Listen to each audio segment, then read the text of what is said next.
Welcome to Biz Dev Live. This is the Biz D with the C. I am so excited to bring you Jeri Quinn. Now, I first was introduced to Jeri Quinn as a speaker for MPI, Meeting Professionals International Westfield chapter. Jeri is somebody that brings a whole lot of experience and tangible details and values to your business. Really looking to get into her personal story and how she's pivoted in the past that's really relevant to how you can pivot now. Stay with me. We'll be right back after the Biz Dev theme.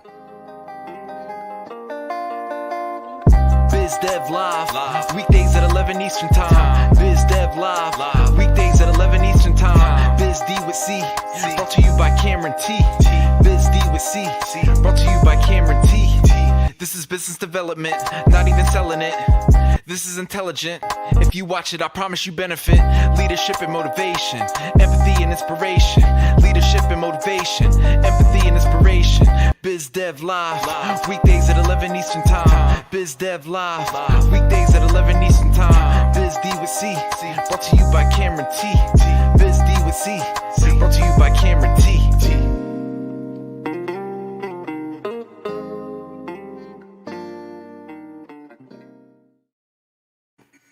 Jeri is the founder and president of Driving Improved Results, a company dedicated to increasing productivity, collaboration, and leadership, and ultimately your company's bottom line. She's an executive coach, a high-performance team facilitator, author, and speaker. The company tagline, engaging your front line to boost your bottom line, reflects her team's practice to increase engagement, working with leaders and staff so that all employees drive profitability and other company goals. They create direct lines between soft skills and hard results. As the previous owner of 5 businesses, Jeri understands the leadership mentality of getting organizational results through other people. She's led an information technology company, a commercial real estate management company, a variety of agencies, and now a coaching consulting company. As an executive coach consultant, she focuses on neuroscience-based communication, leadership, culture, delegation, accountability, emotional intelligence, management skills training, creating customer loyalty, and getting the best from employees.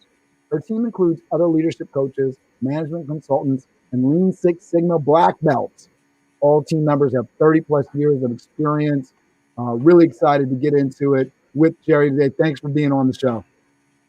Thank you so much, Cameron. I really appreciate you asking me to be here. I love talking with people and giving them what they need to excel in their own lives and businesses.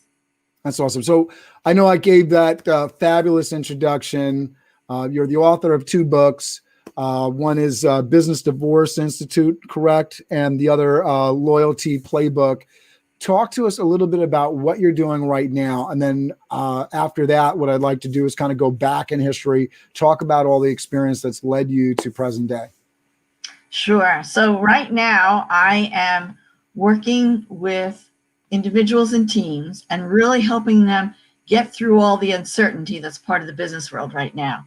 We have so much going on that's political and racial and economic, and nothing to say nothing of the whole COVID thing. And so people are living with a lot of uncertainty, not only business owners, but all their employees and all their clients. And there's all kinds of things that have to do with reopening. There's all kinds of things that have to do with remote working.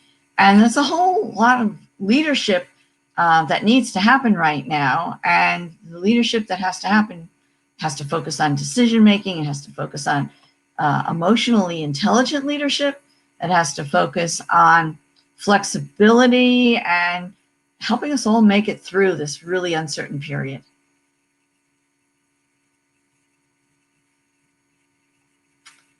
Sorry, I'm looking forward to giving some folks some value on this and talking about, especially like emotional intelligence, like you were talking about, and what people can do to be sensitive. Like you said, we got inequity, we have racial disparity, we have so much going on. I was just reading an article from the post office is like letting delivery folks have beards. You know, the world is changing. How can we be more sensitive to, you know, what the workforce looks like, feels like, needs to be like?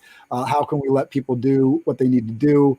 I'm sure the post office, like many of the delivery services, is in that situation of like, we need more people, and limiting the people that we have for silly reasons probably is in our best interest. So in talking about that and all the experiences that lead up to that, I'm really interested in getting into your background. And I know you've owned companies. I don't know if you want to go back as far as childhood, but giving us some idea of where you're coming from and how you've kind of gotten to this point and stage in your life where you're able to help people so much through coaching and building teams.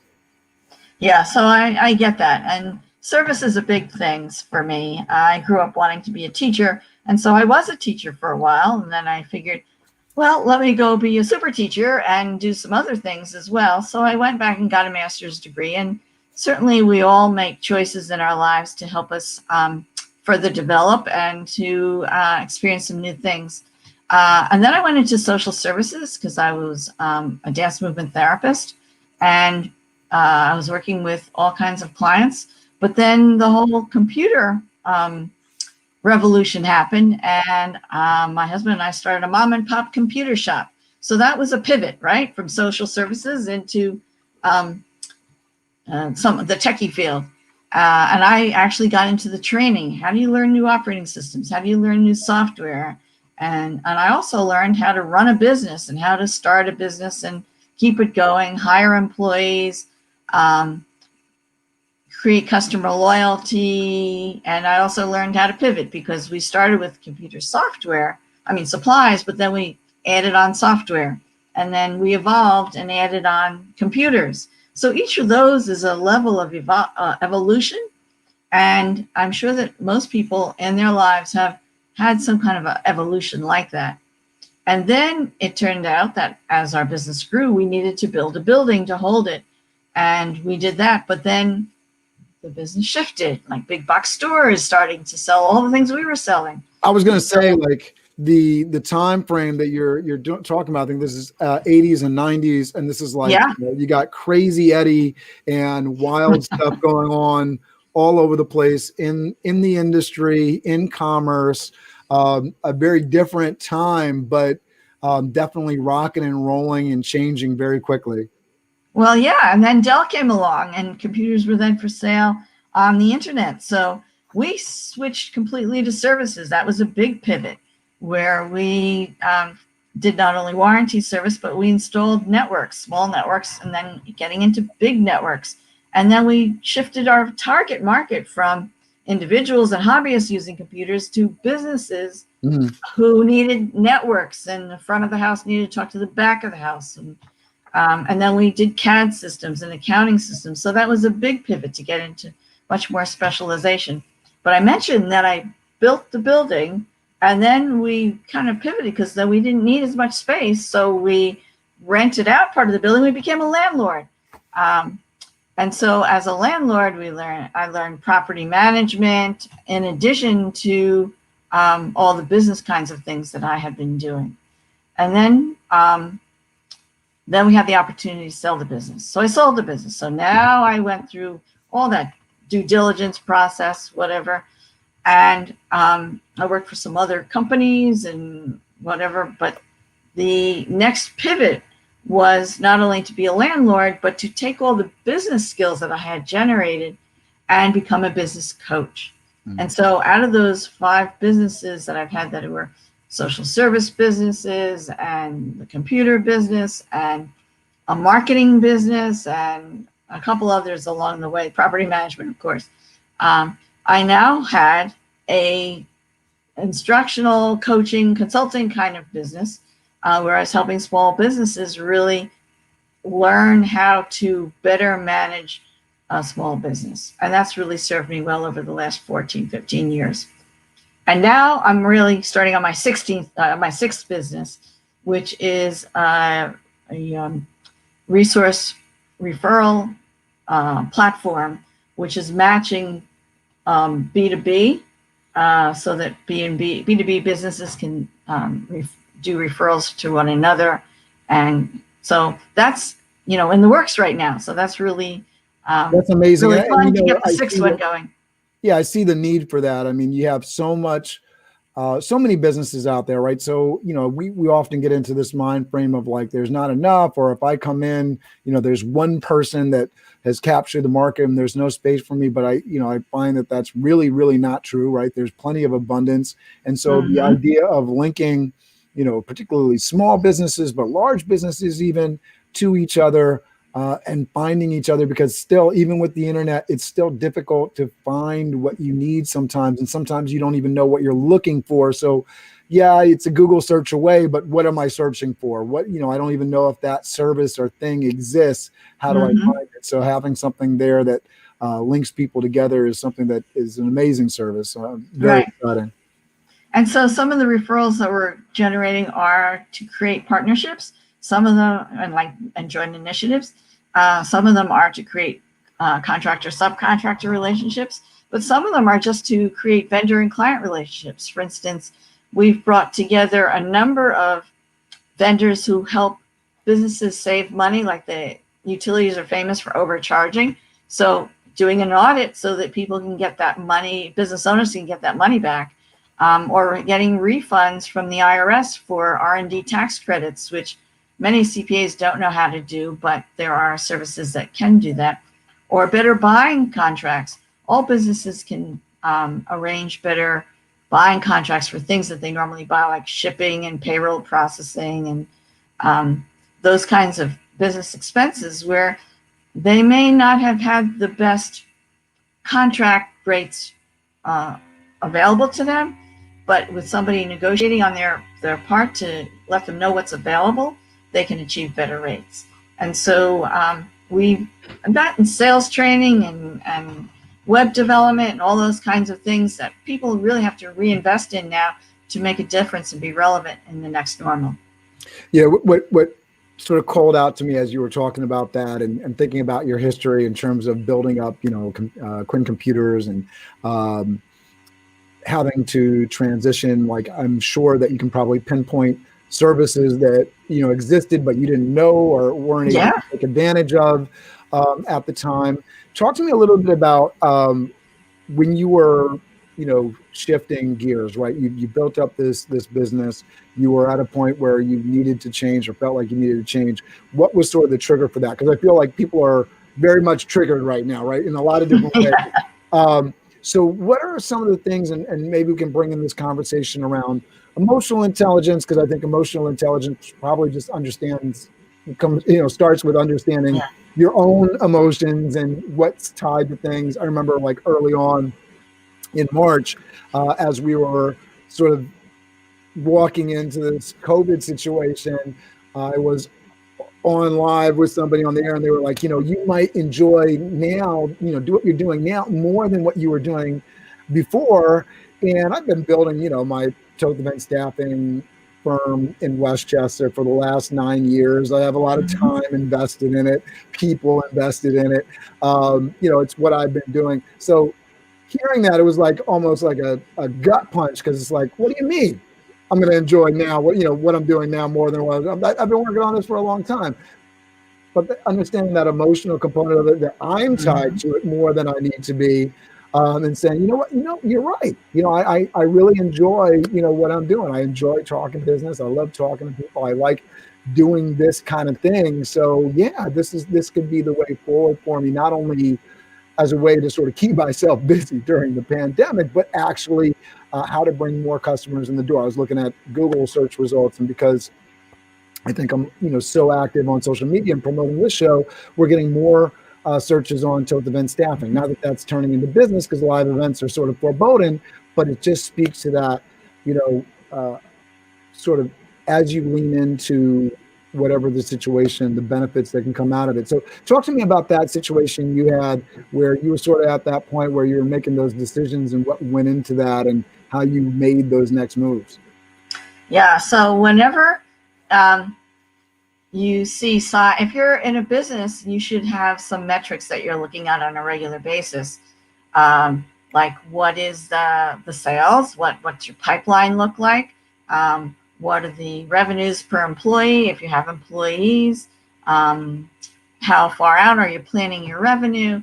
If you're more of a consultant or a person who bills by appointments and engagements. So when you see the sales slow down, or you see that you need to cut back on expenses, I mean, those are all the signs that it's time for a change. And of course, lots of people just had their businesses shut down during the lockdown, and some businesses are slow to come back. And certainly some businesses are requiring social distancing, others are remote anyway. So there's certainly a point, as you said, Cameron, that where you're attached to what you did in the past, and yet that's not what's needed right now. What's needed right now, and the companies that will survive and move forward, are the ones that innovate. And so there's a whole innovation curve where people are got to get out of their own way. You can hunker down or do things that might even cheat the system to keep you alive for a little bit. But if you're going to really have a future, and you're going to march into the future with any kind of confidence, you need to let go of some of the past and look at what is going to be relevant and needed in the new normal. And do I have to look at this strategically so I can say, what are my strengths? What are the opportunities now? And how can I use my strengths to further my opportunities? And I'm talking about really sitting down and making lists, whether you do it in Word or on paper or whatever. You make a list. Here are my strengths, whether that be speaking or writing or managing money or managing employees or developing some kind of skill, or what my business's strengths are. And then you say, what are the opportunities? You know, everybody's remote now. People are doing more around their homes because they're not going to be as social with other people. More people are moving more to the suburbs. There's a lot of people are remote and enjoying it, so they're going to stay remote in terms of remote working. I mean, all these are trends for the future, and understanding the trends for the future and looking at how your own strengths merge into that and can enhance it and leverage it, that's important for you developing a new strategy for going forward. And the emotional part of it is, how attached am I to the past that I can't move forward? What's getting in my way about my feelings about what I created in the past, the business that I've had in the past, that I can't let go of in order to actually move forward into the future. So that's a lot of the emotional attachment issues.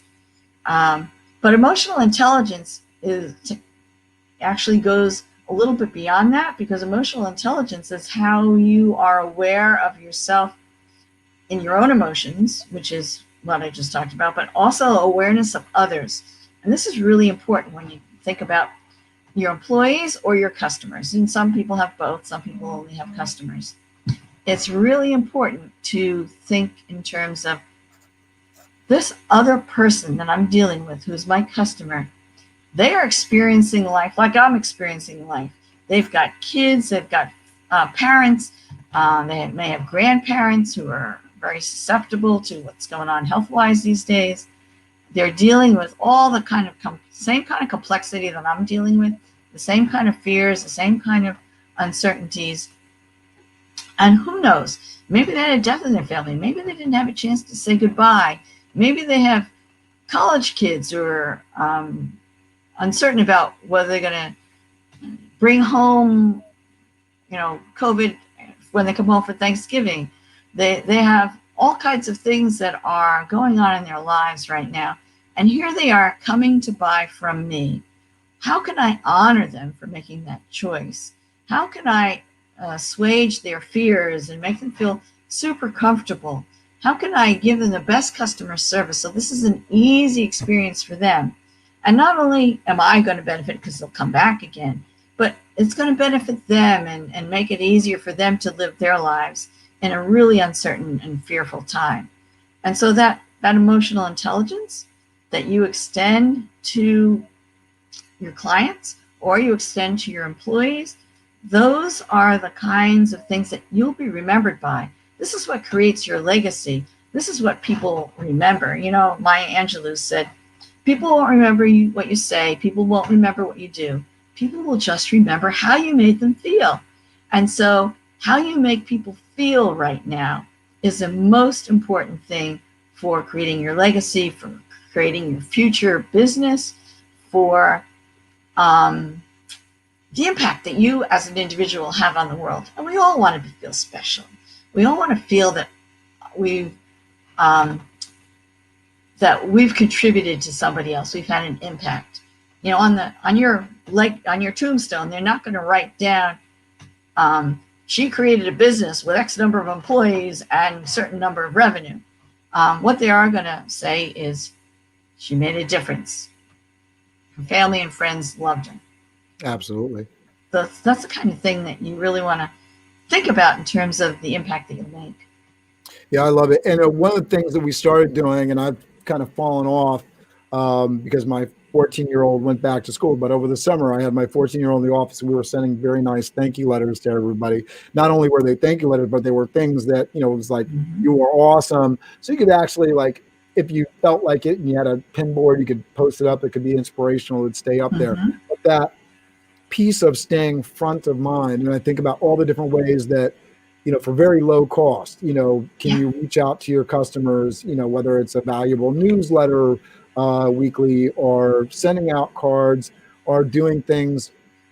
You know, we got PPP money with Sotheby's staffing. So not that we're, you know, in any way, shape or form making money, but, you know, technically because of the PPP money and the potential for salaries to be forgiven, where we're hired by a client, which we're not getting hired a lot, but we're going to hire a little, that staff cost should be minimal because that employee salary should be forgiven under the PPP loans.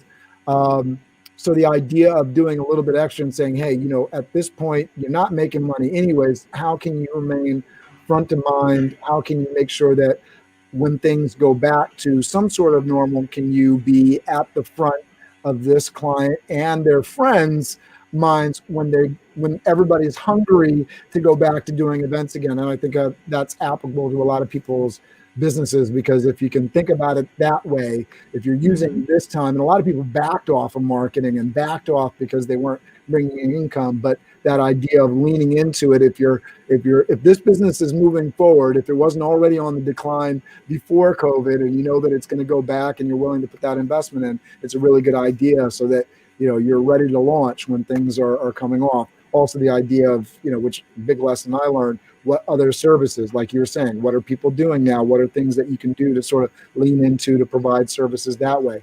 I want to talk about I wanted to just say, Cameron, to what you just said, that in every downturn of the economy, whether it's depression in the 1930s or the recession in 2008, the companies that actually stayed top of mind by doing that advanced marketing and investing in that marketing actually came out way ahead in terms of market share, in terms of customer remembering them and building up their revenues sooner, because there are so many companies that are your competitors that are just hunkering down and conserving resources, and they're not out there, that the ones who are out there being innovative, being emotionally intelligent with their thank you notes and small gifts and understanding messages, those are the ones who really excel as the economy recovers.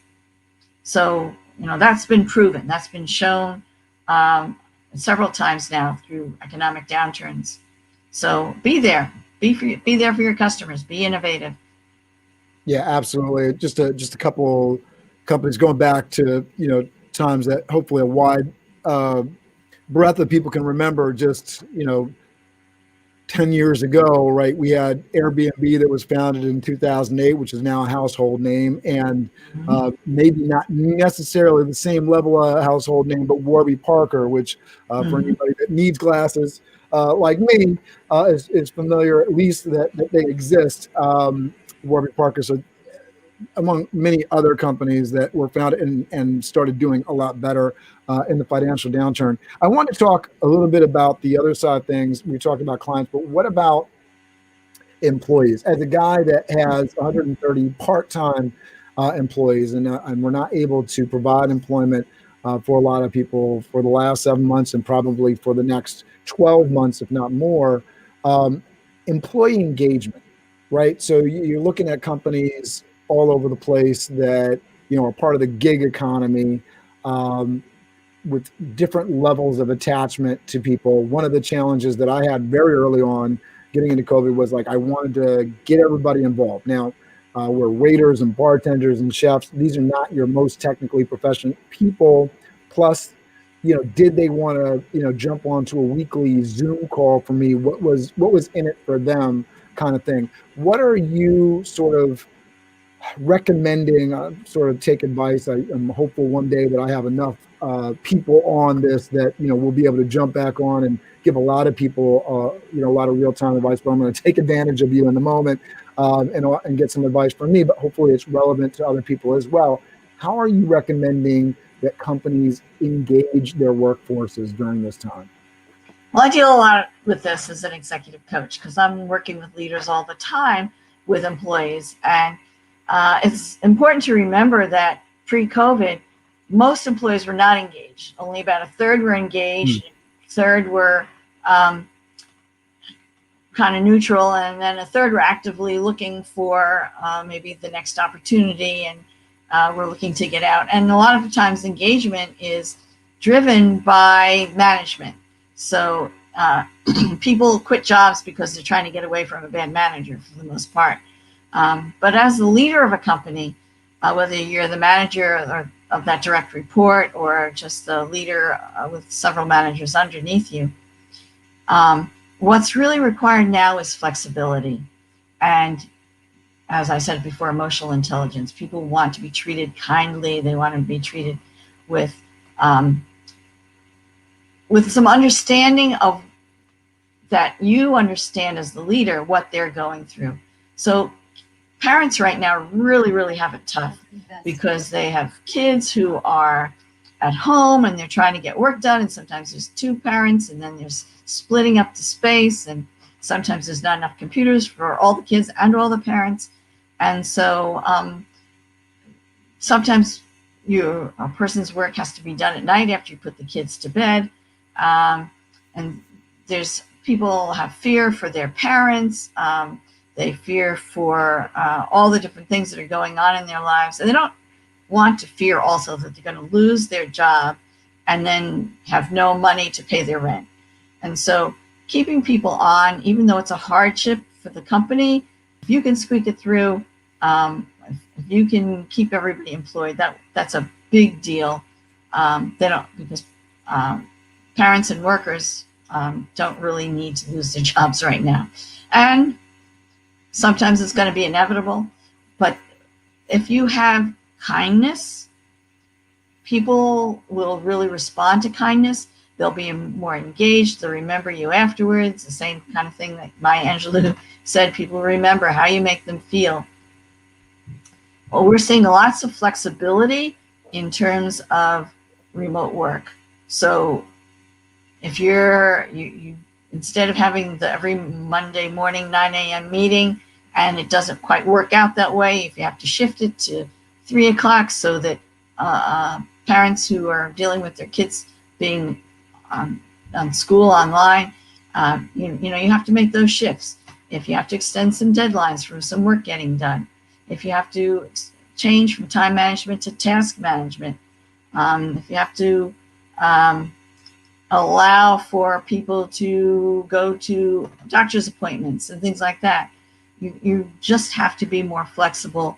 And that's part of the emotional intelligence of learning that we have to be flexible with people to help them live their best lives right now, and because there's so much going on.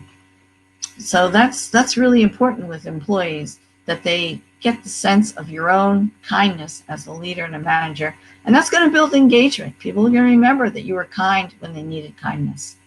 Yeah, I think one of the things that really stands out to me, especially when you're talking about like time of day, because I think there's a lot of business owners that are like, well, I'm a parent too, and I got to do it, when it's convenient for me, right? So yeah, that understanding, as people are, especially as they're jumping into business ownership and entrepreneurship, that understanding, and I've certainly lived this, I'm sure you have too, the idea that, being the owner can be nice, but it also comes with a lot of responsibility. Yeah. And when you're paying employees and not necessarily paying yourself, and you're hopeful that with lessons learned, you understand profit first, and you're saving better, and building. A big part of my message, certainly over the last 7 months, has been in terms of lessons learned from owning my own business, is making sure that as you're moving through your business phases, that you are prioritizing profit and capital spending. That's how you can grow your business. That's how you can get peace of mind.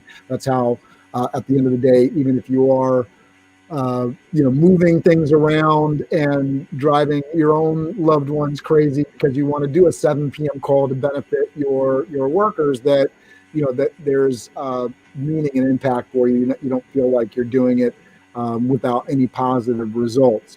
That being said, I am really interested in sort of your point of view on folks that are at that point in their business where they maybe they're looking at some of these reports that you were talking about, where things are.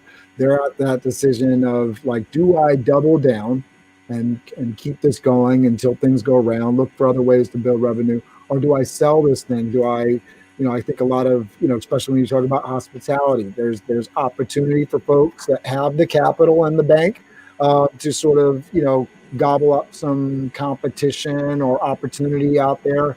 And then there's the other side of it, like, when do I cut the cord here? When do I say enough is enough and move on to something else and really lean into another option for myself? Yeah, those are all great questions. There may be, in some industries, the desire to gobble up some weaker players who are ready to call it quits. That's not true in many industries. And I know you're familiar with hospitality, so it's probably true there. There are a lot of personal service businesses or office-based businesses where that's just not an option. So it's a question of, do I close the business? Do I have the capital necessary to live if I have closed the business, or is the business sucking up so much expense that I'd be better off closing the business because they don't want to fund it anymore? And a lot of that has to do with what's going on in your heart, right? Do I love the business? Do I think it has a future based on what I'm seeing, the trends going on for going forward? Or am I really just tired of it and just tired of all that it's demanding from me?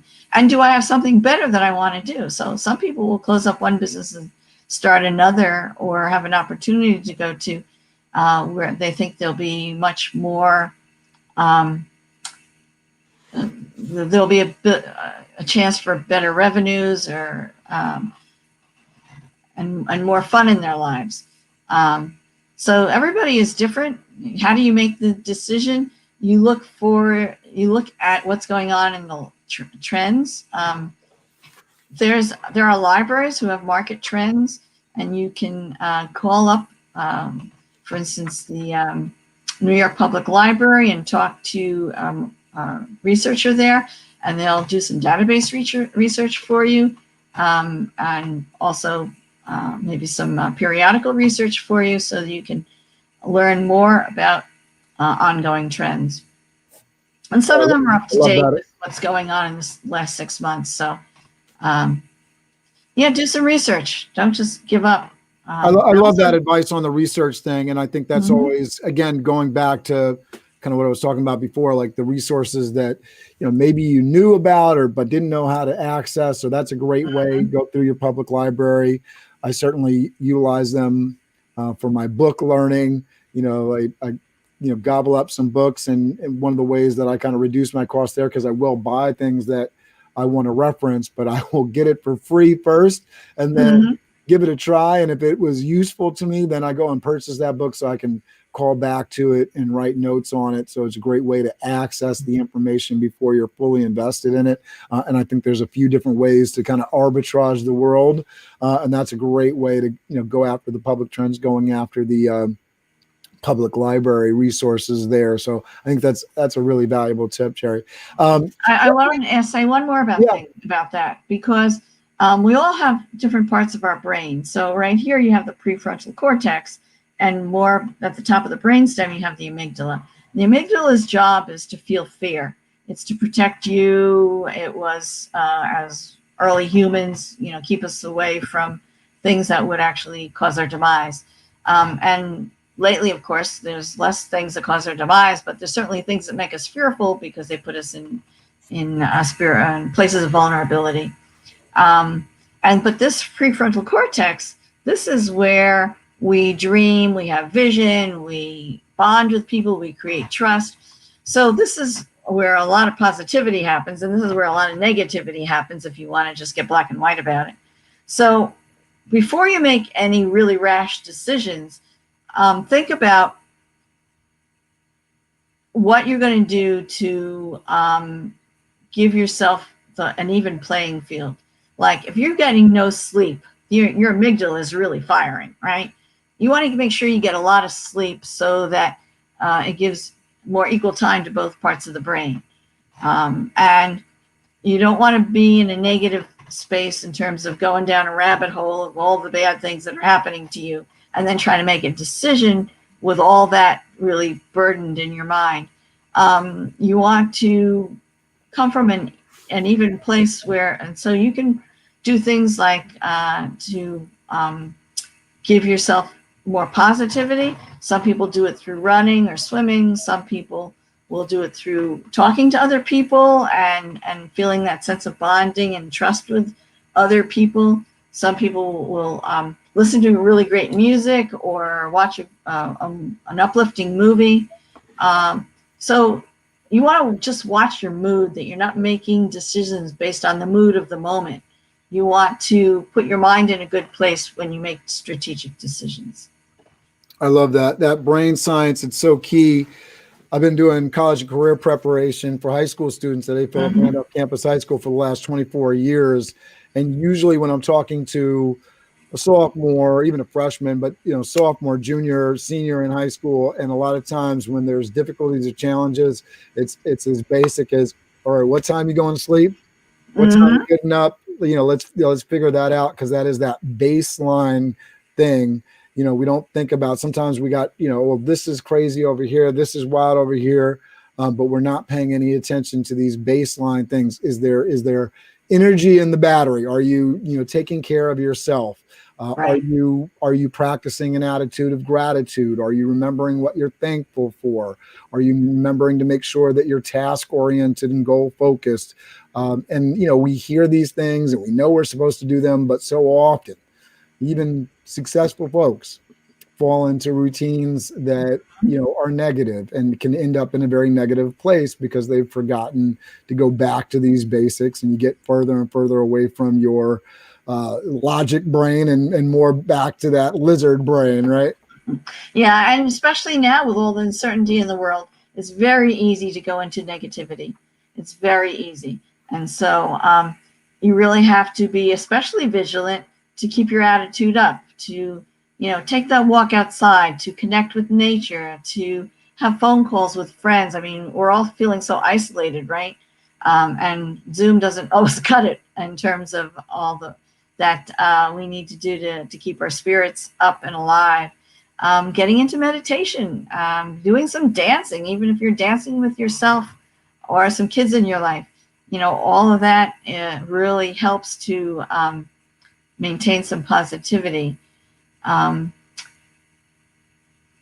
so the other thing I wanted to mention is Jim Rohn, who's the guru that really helped Tony Robbins, said that you are like the summary or the amalgamation of the 5 people who you spend the most time with. So look at who you're spending time with. Obviously, we're spending a lot of time with family because we don't have a lot of choice to go out and spend time with other people. But you can spend time with people on Zoom. And if everybody in your family is kind of negative, it's going to rub off on you.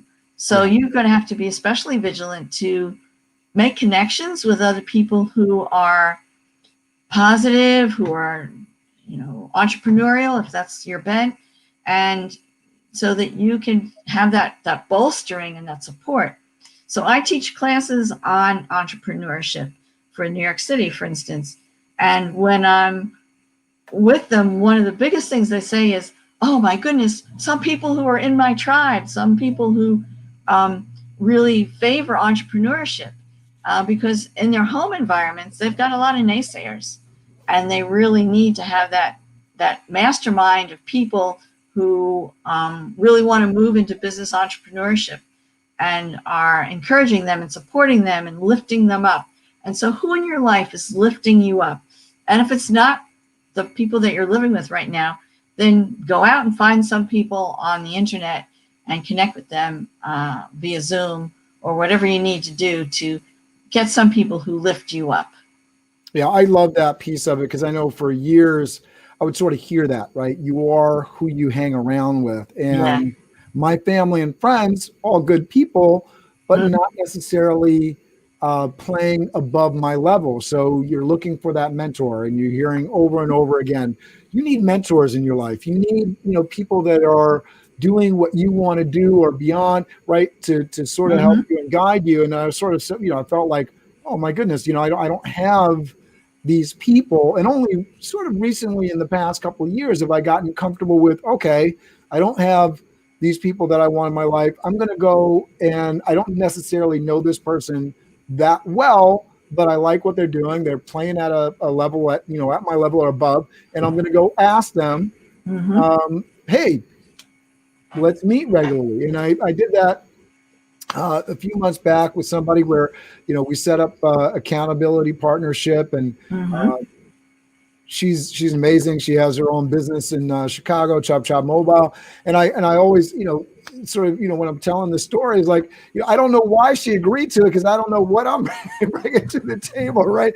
But she is somebody that, has an MBA background, owns her own business, won a pitch competition with Damon John, so she's somebody that, like, hey, this is somebody that can help me. And if I can help her, and we can, keep each other accountable on stuff, that's a great relationship. And it's definitely outside of my local area. And I would not have gotten that if I had not been brave enough to ask. And I think getting people out of their comfort zone and just going out there and ask, because what's the worst they can say? Yeah. And you're saying all the right things, because when you're in business, you do need an accountability partner to hold you to your word. You say you're going to get X done by this date. And if it's just your own self, you might not do that. But if you knew you told somebody and they're going to ask you about it, you're more likely to get it done. You just push until it's done. Having a business advisor or a business coach is a wonderful thing, because they help you see your blind spots. I point out blind spots to my clients all the time, things that they didn't know about decision making, about emotional intelligence, about leadership, about even the financial aspects of running their business. And then I encourage people to be in a mastermind. Now, a mastermind is usually peers of people who are doing something similar to you, what you're doing, and where you encourage each other, you lift each other up, you empower each other. And then when you are in a mastermind group, you're hearing their challenges, and you say, oh, I have that challenge too. And then you don't feel so bad that you're thinking you're the only one who has that challenge. And then you learn from others, how are they overcoming that challenge? And then you have more strategies that you might not have thought of on your own. So surrounding yourself with advisors and coaches and mentors, having an accountability partner, and then having a peer group like a mastermind group, those three things are really super for any business owner to have in their lives. And even if you're in a career position, having somebody who's a mentor in the firm that can help you rise through the firm, having peer groups, people who generally are looking to grow in their careers, so you're all thinking together how you can support each other and each other's growth is important. And then having an accountability partner so that you all get things done. Usually accountability partners are better one-on-one because there's more accountability there. Yeah, I love moving forward. I love the mentorship piece of it. The most recent example in reading that I sort of found and just loved was Michelle Obama talking about how she locked on to Valerie Jarrett, who is, kind of in her circle, out of her circle, and guided her through and into public because she wanted to pivot and she wasn't really sure. And this was an example of another woman who had a child that made their child a priority, was a boss, would in a meeting, make everybody wait while she was on the phone with her young child, and gave that example of that it was okay. And that was like, raised the sort of the goosebumps on me, just because it's like, wow, everybody needs that affirmation that what your choices are, especially when you're professional, especially when you're doing the right things for you, yours, your family, for your business. These are powerful people that, doing good, meaning good, all that stuff. So to have those positive examples that you can lean on that help allow you, because she was in a career where she was in the law, but she wasn't enjoying it. And so finding that mentor that allowed her to lean into something that she enjoyed a little bit more and allowed her to be a more rounded person. That's something that I think if people find that, which the only way they're going to find it, right, is to you, what you're saying, getting part of a peer group, getting into a mastermind, finding the right coach for you so that you can really take advantage of the resources and the abundant world around you.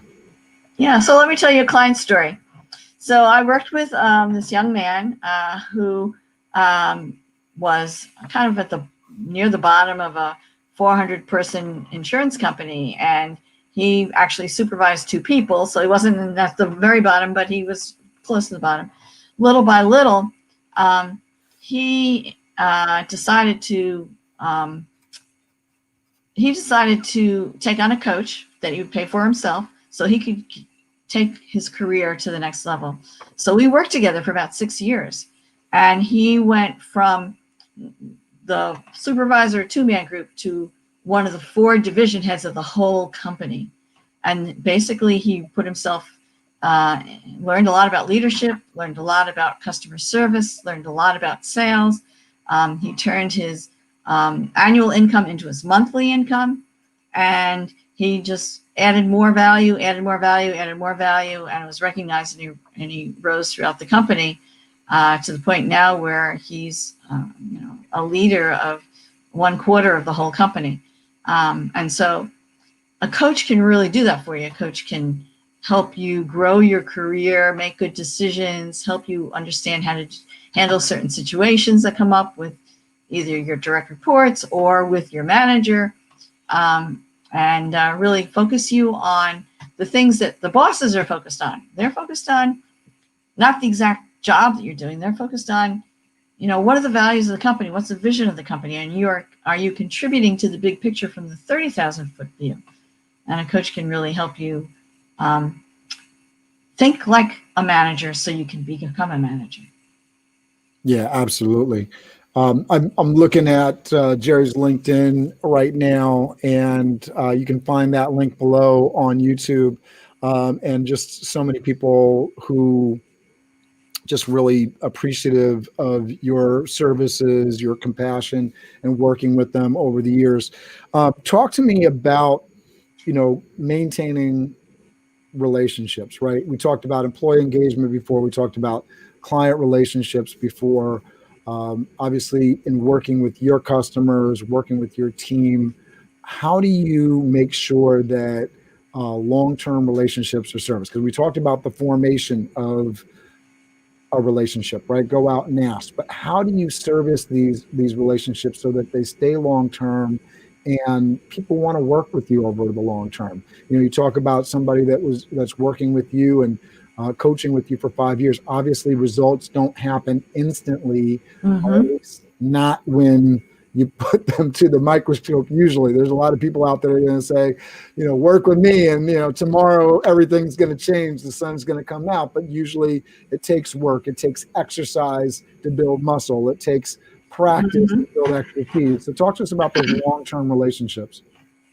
Yeah, so people build long-term relationships when they think it's in their best interest. So part of it is seeing some early results, but that doesn't always happen because, as you know, when you work out, it hurts, right? Until you get used to that, and then the muscle is building, and then you get to the next level, and there's a little bit more pain. So anytime you're giving up an old habit, it's a little painful until the next new iteration of the habit kicks in, and your results really grow. People build relationships based on personal trust. That know, like, and trust factor that all salespeople talk about is really important, not just for sales, but for all kinds of relationships.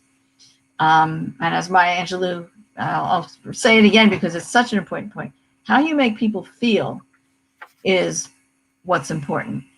You can help, as a coach, I help people all the time, but you can too. Help people get over the rough spots, the painful parts, if you hold their hand. And holding their hand is saying, you're more important to me. I'm not important to my own agenda. You're my agenda. It's important that you know that I'm in your court, that I care about you, that I don't have an agenda in the background. My agenda is to empower you. My agenda is to have you grow. And so I tell business owners, basically, they have two responsibilities. They can delegate all the rest, but they have two responsibilities: the strategy of the company and the empowerment of the people. And the empowerment of the people is certainly a culture, as part of the culture, but it's continually growing people.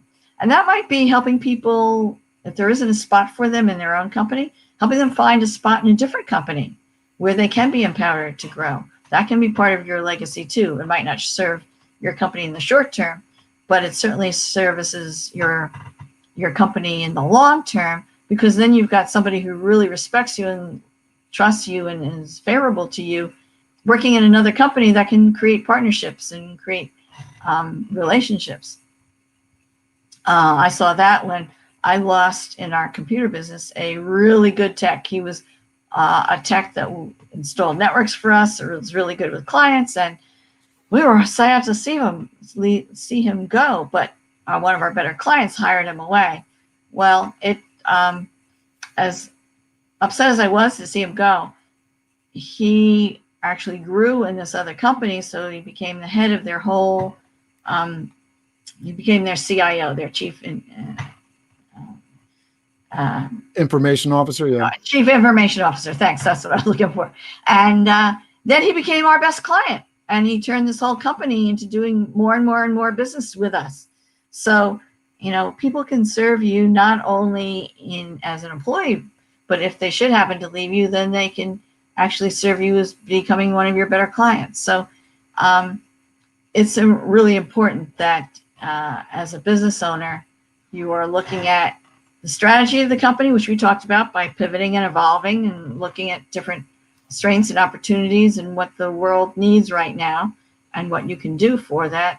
And then secondly, the empowerment part. Empower your people, help them grow, and help them feel that you really care about them.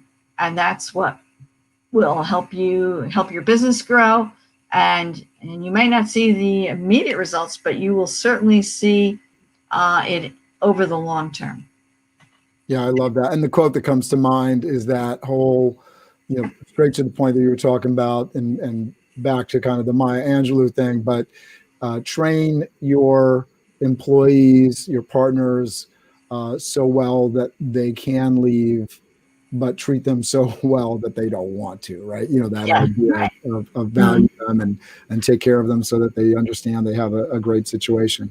Talk to me about, the kind of offerings that you have right now. If entrepreneur or small business wants to get involved with you, or somebody that's climbing the corporate ladder wants to get involved with you, how would they reach out to you? How would they contact you?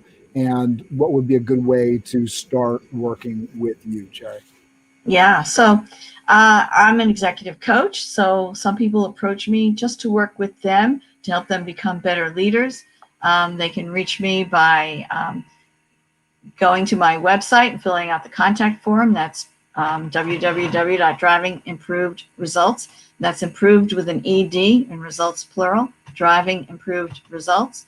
They can reach out to me via email, Jeri at Driving Improved Results, and Jeri is spelled Jeri. Lots of ways to spell Jeri. You can see my website that Cameron's brought up. There's a video there, and there's a number of different services that are listed there. I do work with high performance teams. So if you've got a team that you'd love to see be more productive and efficient and collaborative, then I'm the kind of person that can work with the whole team, and I have different ways I can do that. So with some clients, I'm really focusing on how to drive customer loyalty and how to drive your people to really service customers well. Sometimes I'm working on them to get a project done on time, on budget, and be very collaborative and utilize all their talents. I do have people on my team who are specifically really great at training project managers to take the PMP exam, the Project Management Professional exam. And also people on my team who do Lean Six Sigma and can train your yellow belts to be green belts, and your green belts to become black belts, and your black belts to become master black belts. Talk to us a little bit about Six Sigma, because I'm not super familiar with it. I know it's business related, but I want to separate out the difference between somebody that may be looking for a karate belt and Six Sigma.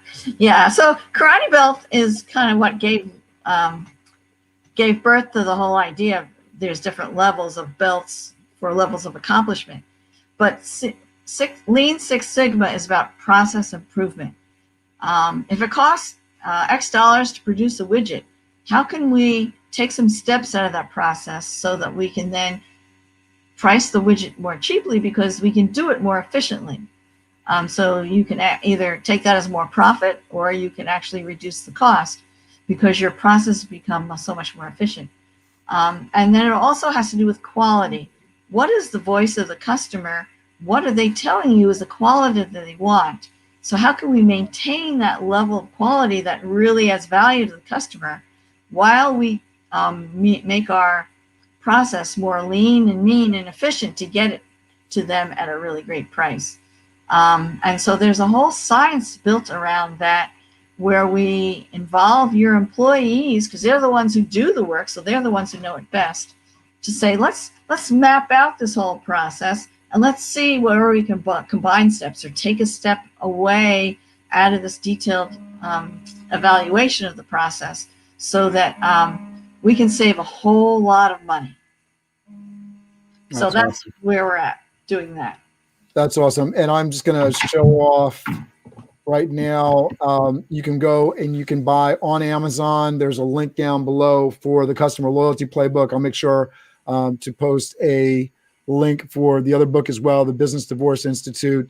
So definitely pick up those books by Jeri. Jeri, thank you so much for being on the show. I want to give you the last word, but I just want to say that you're an amazing speaker. You're somebody that's very inspiring and motivating, and brings an incredible amount of information to the table. So thank you for joining me on the show. If you would just once again, let people know, again, your LinkedIn address is down below in the YouTube video off to the side on Facebook. So people can go right there, click on that, and connect with you on LinkedIn. But let people know, again, the best way to contact with you, and say goodbye to everyone before we jump right back into the Biz Dev theme to play us off. Yeah, so let me leave you with an inspiring message. You deserve everything that you want. And there are so many people who don't feel like they deserve it, but you have the power to get what you deserve, and you should feel empowered by those around you. So make it your business to set up your environment so you feel empowered and positive every day so that you can move forward and achieve your goals. Thank you, Jeri. Biz Dev Live, weekdays at 11 Eastern Time. Biz Dev Live, weekdays at 11 Eastern Time. Biz D with C, brought to you by Cameron T. Biz D with C, brought to you by Cameron T. This is business development, not even selling it. This is intelligent. If you watch it, I promise you benefit. Leadership and motivation, empathy and inspiration. Leadership and motivation, empathy and inspiration. Biz Dev Live, weekdays at 11 Eastern Time. Biz Dev Live, weekdays at 11 Eastern Time. Biz D with C, brought to you by Cameron T. Biz D with C, brought to you by Cameron T.